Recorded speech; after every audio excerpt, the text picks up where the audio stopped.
ডেঙ্গির জন্য সচেতন হতে হবে, তার জন্য জনপ্রতিনিধিরাই প্রচার করতে যাচ্ছেন। তো সেই প্রচার করতে গিয়ে দেখা গেল কাউন্সিলর ধমক দিচ্ছেন। একটি নির্মীয়মান আবাসন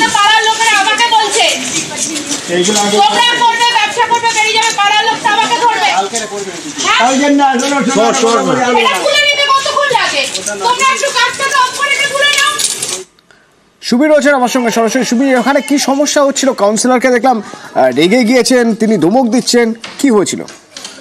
দেখো, ডেঙ্গি আক্রান্তের সংখ্যা নিরিখে কিন্তু শীর্ষে রয়েছে উত্তর 24 পরগনা, এবং সেই জায়গা থেকে স্বাস্থ্য দপ্তর এবং রাজ্য সরকারের তরফ থেকে বিভিন্ন পৌরসভাকে কিন্তু নির্দেশ দেওয়া হয়েছে ডেঙ্গু সচেতনতা অভিযান চালানোর জন্য বিভিন্ন ওয়ার্ডে।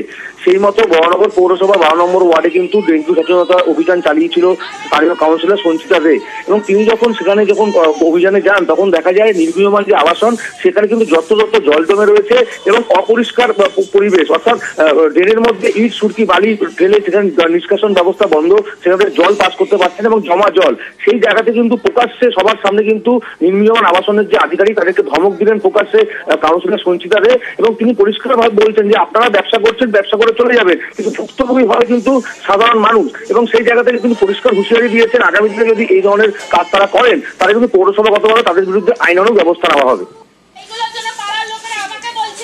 ধন্যবাদ।